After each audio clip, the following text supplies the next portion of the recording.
I'm Imane, and I welcome you to my podcast, Coffee with Me, Leaders of Change. So I'm super excited to have with me today Christina Teo, the founder and chief builder at She1K, the world's first and only corporate executive angel network with 50% female representation. Christina brings with her a stellar corporate career spanning technology, .com, and mobile in pioneering roles in Europe and Asia. Going a little bit back in your career journey. My secret sauce is really like, take the opportunity first, right? Then figure out how you're going to live up to that.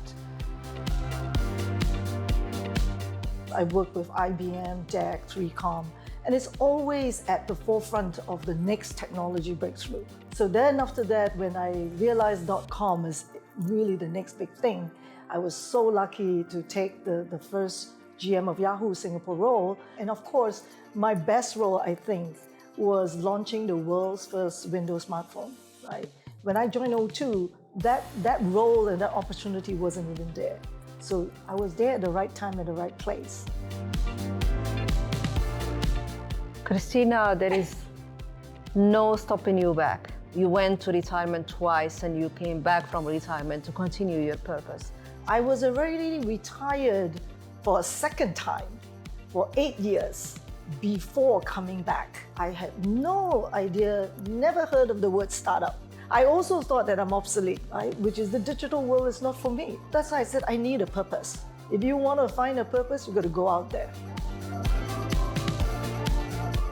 Essentially, at that time, 7 years ago or 6 years ago, when you found your purpose, it was about creating community to learn about startups. Yes. And then you found out that there aren't many about women. Yes.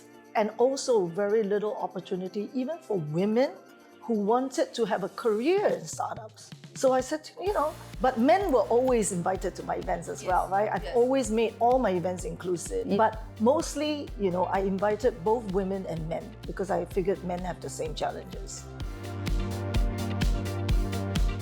Switching gears to being a leader and being thinkfluencer, and also your advice and tips to up-and-coming thinkfluencers in the world. It's really being consistent. It's less about you. It's more about what is it that you can offer other people. So what would you tell your 20-year-old self should you go back in time and talk to her? Go out more, network, right? Build stronger connections. And connections is about you giving, not just you taking. Yeah. So really inspiring journey, and thank you for coming to the podcast. Thank you for having me and giving me this platform to be able to share.